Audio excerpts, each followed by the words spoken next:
하나님의 말씀 누가복음 5장 12절로 16절 말씀입니다. 우리 한 절씩 교독하고 마지막은 한 목소리로 읽겠습니다. 예수께서 한 동네에 계실 때에 온몸에 문둥병 들린 사람이 있어 예수를 보고 엎드려 구하여 가로되 주여 원하시면 나를 깨끗게 하실 수 있나이다 하니 예수께서 손을 내밀어 제게 대시며 가라사대 내가 원하노니 깨끗함을 받으라 하신데 문둥병이 곧 떠나니라. 예수께서 저를 경계하시되 아무에게도 이러지 말고 가서 제사장에게 내 몸을 보이고 또 내 깨끗게 됨을 인하여 모세의 명한 대로 예물을 드려 저희에게 증거라 하셨더니 예수의 소문이 더욱 퍼짐에 허다한 무리가 말씀도 듣고 자기 병도 남을 얻고자 하여 모여오되 다같이요 예수는 물러가사 한적한 곳에서 기도하시니라. 아멘. 오늘 저는 누가복음 5장 12절로 16절을 본문으로 기이한 치유란 제목으로 말씀을 전하고자 합니다. 참 어제 토요일 비가 하루 종일 내렸습니다. 들어보니까 저 찬틀리라든지 다른 지역들은 비가 기했는데 여기는 저녁 늦게까지 비가 왔습니다. 그런데 어제 이 자리에서 귀한 동문음악회가 열렸는데 얼마나 참 보기 좋았던지, 그리고 모두 오신 분들이 여기에 이렇게 아름다운 예배당이 있는 줄은 몰랐고 또 이 메릴랜드와 버지니아에서 오기 이렇게 좋은 자리에 이렇게 또 딱 이 자리에 서니까 바로 제가 서 있는 이 자리에서 찬양을 하고 노래를 하면 이 공명이 가장 기가 막히다는 겁니다. 웬만한 음악홀 저리 가라 할 정도다면서 너무 다들 좋아하시면서 목사님 내년에 또 하면 어떨까요? 얼마든지요. 우리 교회가 지역사회를 위해서 그렇게 쓰임받고 그렇게 소문나기를 저희들은 바라고 있습니다 라고 그렇게 서로 참 기분 좋게 말씀을 나누었습니다. 여러분들 2017년 인도에 역사적인 사건이 일어났습니다. 람나트 코빈드라는 분이 인도의 제14대 대통령에 취임한 것입니다.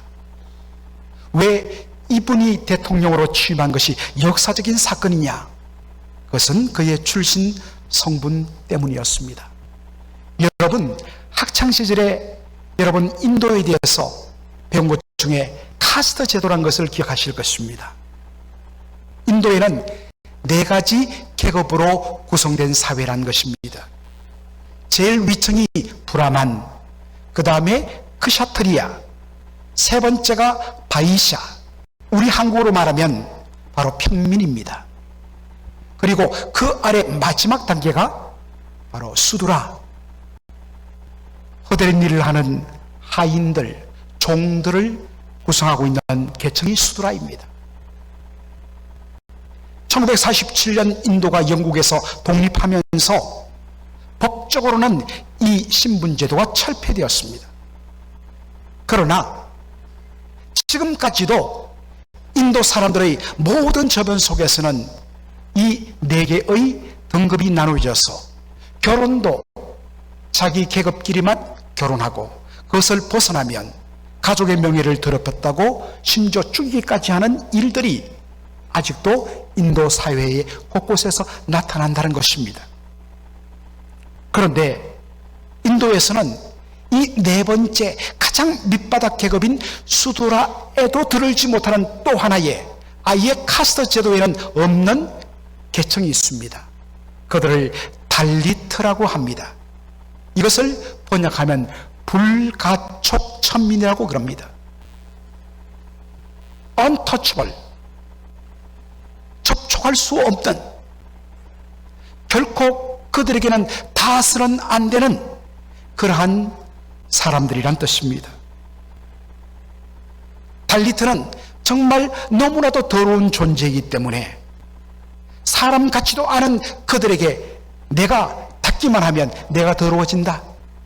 그래서 달리트 사람들은 철두철미하게 인도 사회에서 완전히 격리되어 따로 모여 살았습니다. 그리고 그들이 하는 일은 길거리 쓰레기 청소, 오물 청소, 하수구가 막히면 그 하수구 속에 직접 들어가서 그 더러운 것들을 다 파내는 일들. 그리고 인도는 시신을 화장하지 않습니까?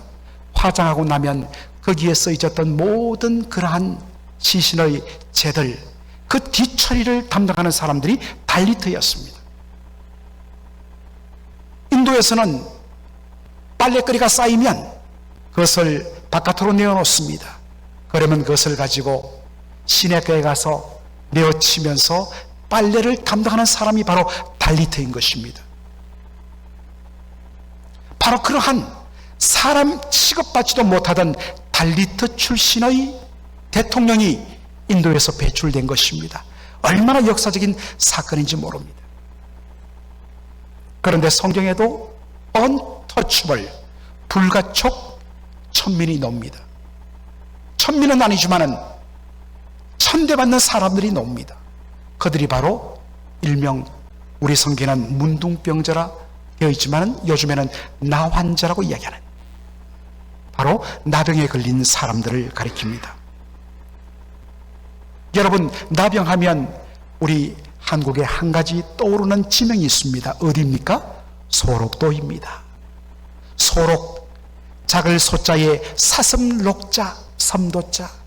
그 옛날 사슴들이, 꽃사슴들이 아름답게 뛰놀던 설미라 해서 붙여진 이름이 소록도였습니다. 그런데 일제가 우리 조선을 병탈하면서 조선반도에 있는 모든 나병 환자들을 다 끌어모아서 집단적으로 수용하는 수용시설을 만들었던 것이 소록도였습니다.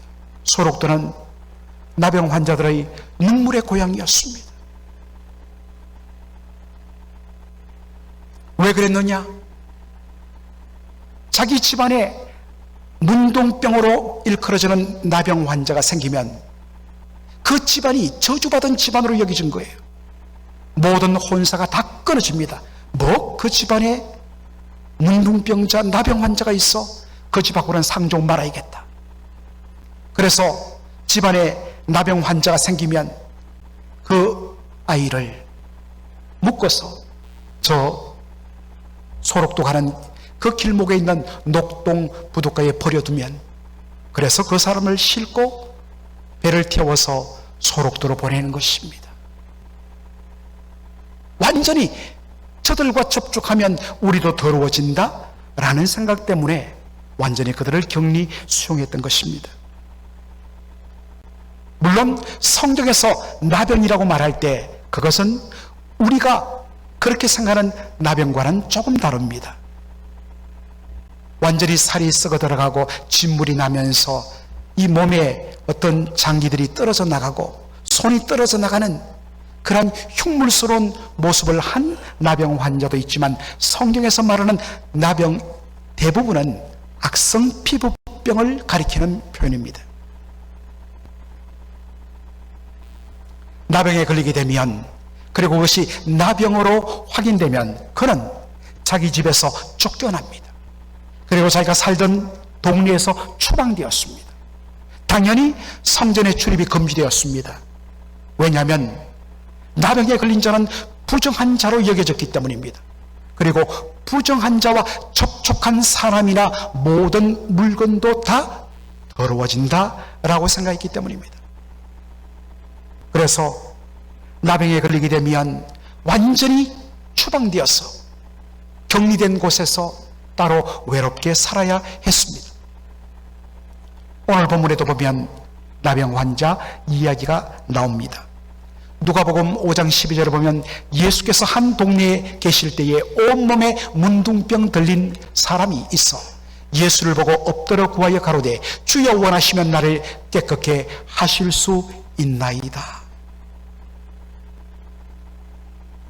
예수님께서 한 동네에 들어가셨는데 그 소식을 듣고 예수님 발 앞에 한 나병 한 환자가 엎드려 구합니다.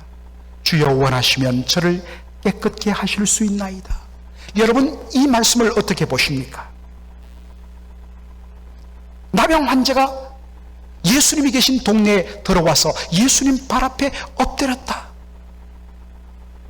이것은 율법을 위반한 것입니다.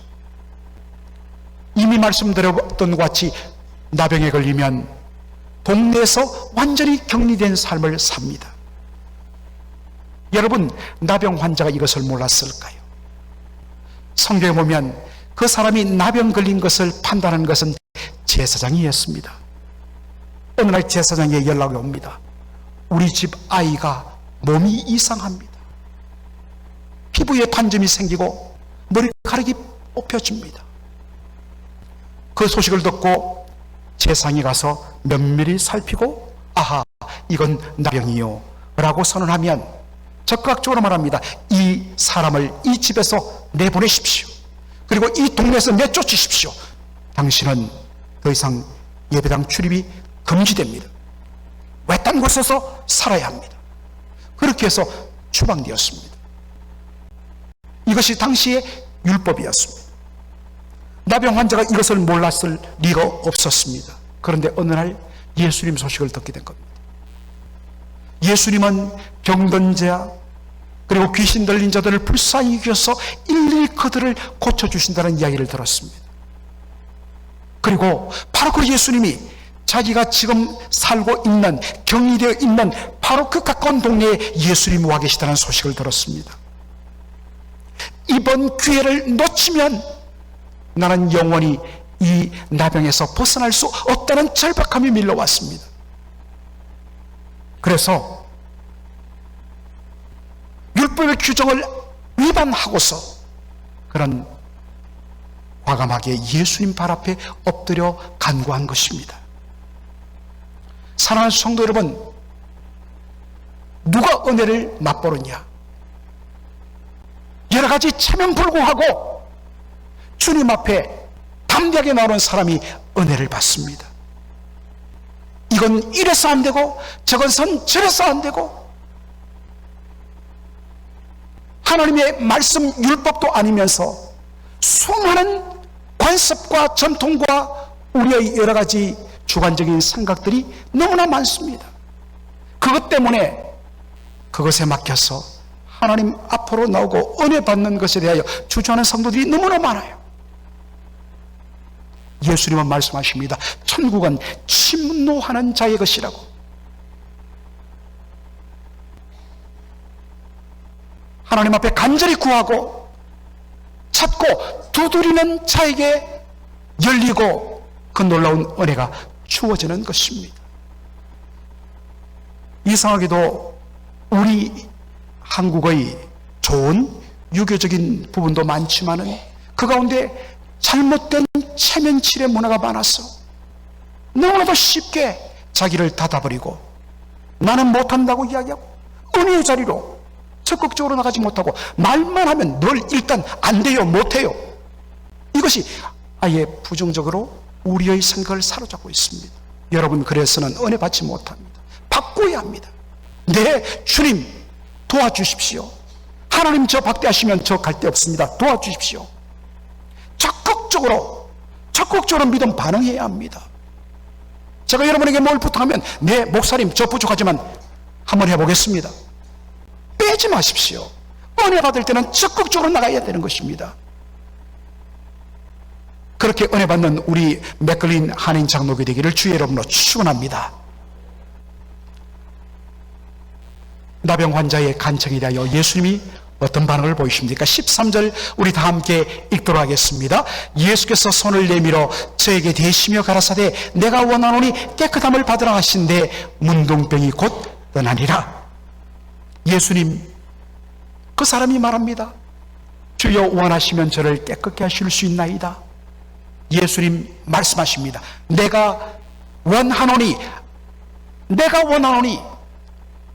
be clean, 깨끗하게 되어라 하신데 immediately, 즉시로 주님 말씀 한마디에 즉시로 나병이 떠났다 했습니다. 우리 주님의 놀라운 말씀의 능력이죠. 그런데 여기서 우리가 주목해야 될 표현 하나가 있습니다. 그것은 예수님께서 말씀으로 고쳐주실 때 취한 행동입니다. 어떻게 행동하십니까? 예수께서 손을 내밀어 저에게 대시며 가라사대. 여러분, 율법에 따르면 부정한 자에게 접촉되면 그 접촉된 사람도 부정하게 된다고 했습니다. 여러분, 꼭 진물이 질질 흐르고 살이 썩어가는 나병이 아닐지라도 완전히 온몸이 울긋불긋하게 피부가 다 벗겨지는 악성 피부병, 거기에다가 손을 댄다는 것, 위생적으로도 쉽지 않은 일입니다.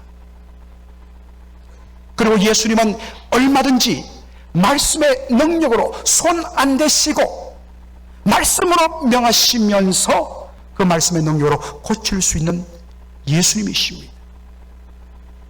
보십시오. 예수님께서 손 안 대시고도 내가 원하노니 깨끗함을 받으라, 10발자국 뒤로 물러나서 말씀하셨을지라도 immediately the leprosy left him. 즉시로 그 나병이 그 사람에게 떠날 수밖에 없는 것입니다. 이것이 예수님의 말씀의 능력입니다. 그런데 예수님 말씀과 더불어 어떻게 하십니까? 손을 내밀어 저에게 대시며 말씀하셨다는 것입니다. 왜 예수님이 이렇게 하셨을까? 여기 예수님의 놀라운 의도가 담겨 있습니다. 사람이 나병에 걸리면 어떻게 된다고요? 자신의 집안에서 쫓겨납니다. 동네에서 추방됩니다. 그리고 성전에 예배드리러 갈 수 있는 것이 금지됩니다. 완전히 외딴 곳에 쫓겨나서 외롭게 살아야 합니다. 혹여 자신이 지금 격리되어서 외딴 곳에 살고 있는 곳에 거기에 나병 환자가 있는 것을 모르고 어떤 사람이 그 앞으로 다가오려고 한다면 그는 어떻게 해야 되는가? 율법의 규정은 이렇게 되어 있습니다. 레위기 13장 45절, 나병 환자는 옷을 찢고 머리를 풀며 윗입술을 가리우고 외치기를 부정하다 부정하다 할 것이요. 사람들이 모르고 그 앞을 지나려 한다면 자기를 향하여 나는 부정한 자예요, 나는 부정한 자예요, 여기 오지 마세요. 사람들이 벌레 보듯이 화들짝 놀라서 아이고야 하고 도망쳐버리는 것입니다. 여러분, 나병 걸려갖고 내 온몸이 망가진 것도 억울한데 사랑하는 가족으로부터 외면당해, 친구로부터 추방을 당해, 하나님 앞에 예배 드리러 가는 길도 막혀 완전히 이런 저주스러운 삶을 사는 것도 너무나도 원통한데 자신을 향하여서 나는 부정한 자라, 나는 부정한 자라 외치하는 그 사람의 심정, 여러분 한번 생각해 보시라고요. 여러분이 그 사람이었다면 얼마나 억장이 무너지고 고통스러울까, 마음의 상처가 얼마나 심할까.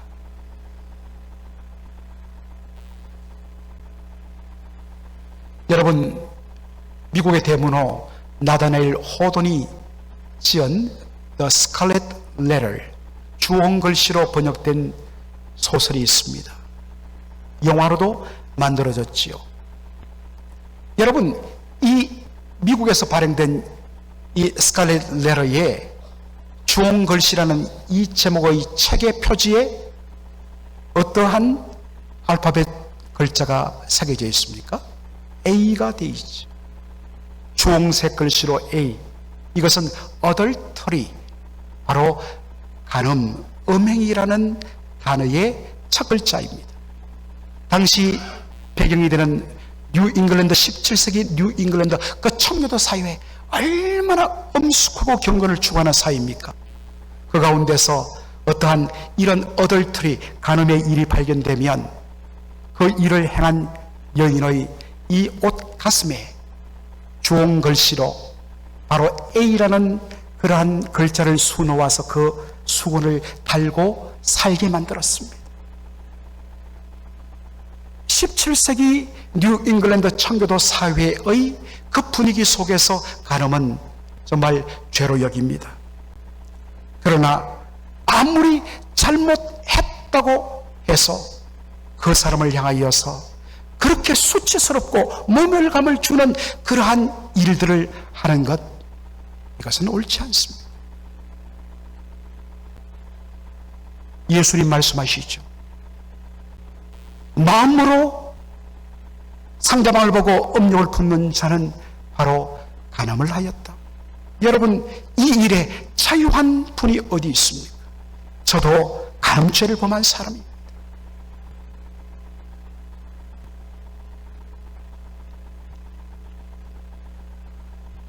아무리 잘못했다고 해도 그 고통과 수치를 주는 그러한 짓을 해서는 안 되는 것입니다. 나병이 걸린 것도 서러운데 자신을 향하여서 멀쩡한 사람들 앞에서 나는 부정한 자다, 나는 부정한 자다. 여러분, 그 고통과 그 아픔은 이루 말할 수가 없습니다. 이것 때문에 만일 예수님이 자, 10발자국 떨어져라 이놈아. 그리고 예수님도 뒤로 물러나면서 내가 원하노니 깨끗함을 받으라. 몸이 나았어요. 그러나 반쪽짜리 치웁니다. 몸은 나았지 모르지만은 그 마음에 병든 그 마음의 상처는 치유되지 않는 것입니다. 이것을 간파하신 예수님이 손을 내밀어 그 나병 환자의 몸에 대시며 I'm willing, be clean. 내가 원하노니 깨끗함을 받으라. 그렇게 말씀하신 것입니다. 열왕기상 19장에 보면 로뎀나무가 아래에서 죽기를 간청하며 그 사막한 곳에 있는 로뎀나무 그늘 안에서 죽어가는 엘리야의 모습이 그려집니다. 바로 그 앞에 보면 아무리 말씀을 전하고 말씀을 전해도 변하지 않는 그 이스라엘 사회, 더군다나 악한 왕비 이세벨이 자기를 죽이겠다며 그렇게 눈을 풀어리는 그 모습을 보면서 나는 더 이상 말씀을 전할 수 없다, 나는 실패한 말씀 사역자다 라고 하면서 남쪽으로 도망쳐서 그 사막 한가운데 있는 로뎀나무 아래에서 하나님 저 죽여주십시오 하고서는 완전히 기진맥진하여 쓰러져 죽어가고 있었습니다. 그럴 때 하나님이 천사를 보내십니다. 그리고 한 병 물과 구운 떡을 그에게 예비하여 먹이십니다. 그러나 그 전에 먼저 하신 일이 뭔가? 천사가 와서 엘리야의 몸을 어루만지시며, 영어로는 The angel touched him, 그를 터치하면서 일어나 먹고 마셔라, 힘을 내라. 아직도 남은 사명이 있다. 오늘 사명이라는 찬양의 가사처럼 말입니다.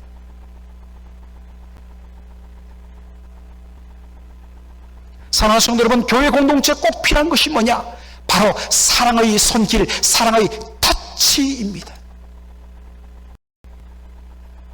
손을 내밀어 잡아주실 때에, 그리고 다독여 주실 때에 여러분 놀라운 힐링이 일어나는 것입니다. 제가 꼭 하고 싶은 것이 있어요. 왜냐? 우리 교회 성도들 40년 이상 같이 신앙생활하면서도 늘 같이 밥 먹고 늘 같이 악수하는 사람은 기껏 해봐야 10사람 내외란 거예요. 어떠한 분은 저한테 이야기하더라고요. 목사님, 제가 이 교회에서 30년 이상 신앙생활 했는데 어떤 장로님은 한 번도 저한테 눈 안 맞추고 한 번도 저한테 웃어준 적 없어요. 악수한 적 없어요. 그 이야기를 듣고 너무 충격이 받았어요. 그런데 이게 바로 여러분의 모습이란 거예요. 누구한테, 누구야 그 사람? 아니요, 바로 여러분 자신이에요.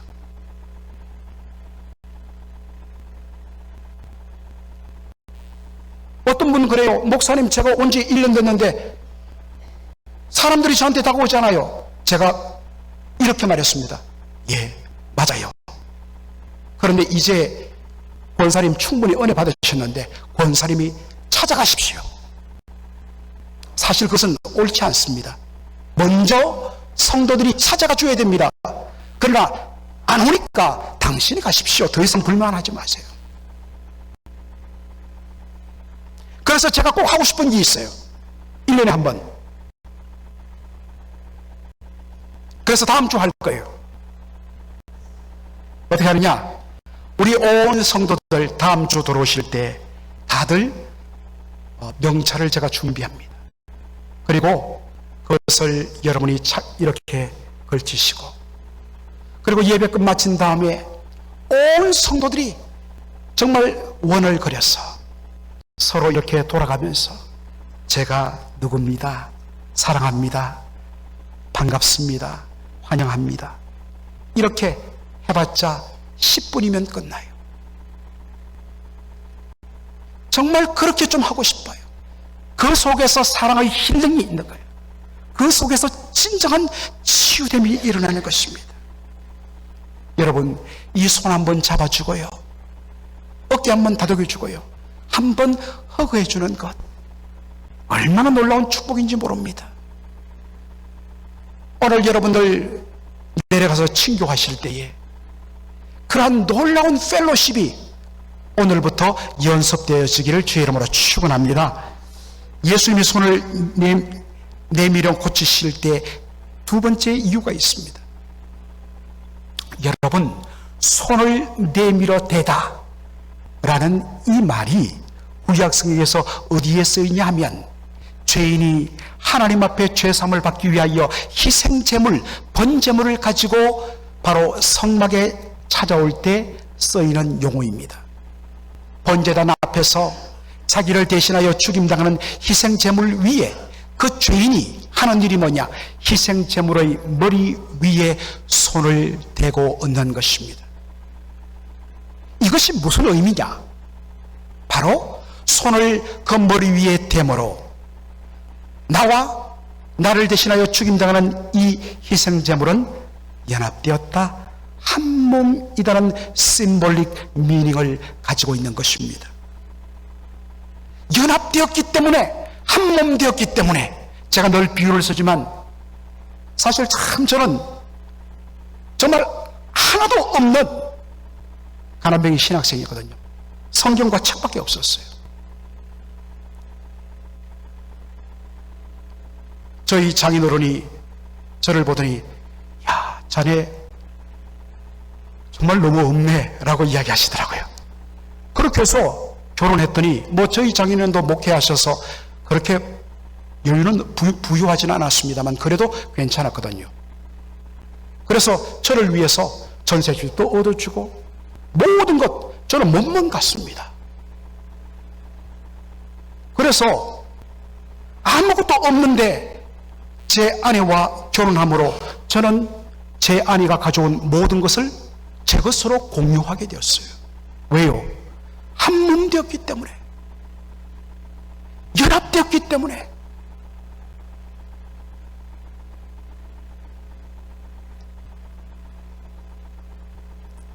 손을 얹어서 바로 죄인이 자신을 대신하여 죽임당하는 희생제물의 머리에 손을 얹음으로 연합되었기 때문에, 희생제물의 죽음은 바로 죄인의 죄를 사는 죽음이 되는 것입니다.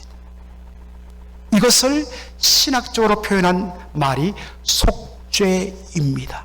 속죄란 것은 값을 치르다, 지불하다 속자이고, 그래서 죄의 값을 지불하다, 이것이 속죄입니다. 희생제물이 죄인의 죄를 대신 지고 죽임당함으로 그 모든 죄값을 다 지불하는, 이것이 바로 속죄인 것입니다. 예수님께서 나병 환자의 손에 그 몸에 손을 얹은 것, 손을 대신 것에서는 이러한 깊은 의미가 들어 있습니다. 예수님이 손을 내밀어 그의 몸에 대심으로 상징적으로 예수님과 그 나병 환자는 한 몸이 연합이 된 것입니다. 그러므로 나병 환자의 더러움은 다 예수님께 전가되고 넘어가고, 예수님이 가지신 의로움과 선함과 거룩함과 정결함은 바로 더러운 나병 환자 위에 임하여서 예수님의 그 의로움과 그 깨끗함이, 그 정결함이 나병 환자의 더러움을 완전히 뒤덮어버리므로 그런 be clean, 깨끗하게 된 것입니다. 바로 이것이 예수님이 손을 내밀어 그의 몸에 대셨다는 말씀의 의미인 것입니다. 예수님께서 십자가 위에서 저와 여러분의 죄를 대신 지시고 예수님이 대신 우리가 당해야 할 저주와 심판과 형벌을 받으셨습니다. 그 결과 우리의 모든 죄가 깨끗하게 사해졌는데 이것을 어떻게 우리의 것으로 누리느냐? 우리가 예수님을 믿을 때에 예수님이 십자가에서 이루신 그 모든 의와 그 거룩함과 죄사함이 바로 우리에게 전가되어 우리의 죄사함이 되는 줄로 믿습니다. 이것이 예수 믿어 의롭다함을 받는다는 말씀의 의미인 것입니다. 여러분, 손을 내밀어 대다 라는 말을 한자로 표현하면 뭐가 될까요? 안수가 됩니다. 안수? 안수기도요? 맞습니다. 그 안수입니다. 그런데 한국교회에서는 안수기도가 잘못 사용되었습니다. 마치 어떠한 주의 종이 손을 얹어 안수하면 그 종이 갖고 있는 어떤 특별하고 신비한 능력이 안수기도를 통하여 그 사람 몸속에 들어가서 그 사람을 고치는 걸로 생각하는데 비성경적입니다. 사람에게는 그런 능력 없어요. 오직 사람을 고치시는 능력은 하나님께만 있는 줄로 믿습니다. 다만 그것을 하나님 앞에 그 사람 앞에 전하도 사람은 쓰임 받을 뿐인 것입니다. 그러면 안수기도가 뭐냐? 여러분, 손을 내밀어 대면 그것이 어떤 의미라고 그랬죠? 나와 당신이 연합되고 하나 된다는 의미입니다. 손을 얹고 안수기도할 때에 당신의 아픔이 나의 아픔입니다. 당신의 고통을 내가 다 떠안기 원합니다 라는 마음으로 주님 앞에 간절히 기도하는 것이 안수기도의 바로 본질인 것입니다. 여러분, 우리가 선교사님을 파송할 때 뭘 합니까? 선교사님을 파송할 때 뭘 합니까? 안수기도 하죠. 여러분, 왜 안수기도 할까요? 안수기도 함으로 성령의 놀라운 은혜와 능력을 덧입도록, 맞습니다. 그런 의미도 들어있습니다. 그러나 안수의 본질은 바로 보내는 교회와 보냄받는 파송받는 선교사가 한 몸 되었다, 연합되었다는 의미입니다. 당신 홀로 선교제가 있지만 거기에 우리 교회 전부가 가 있습니다.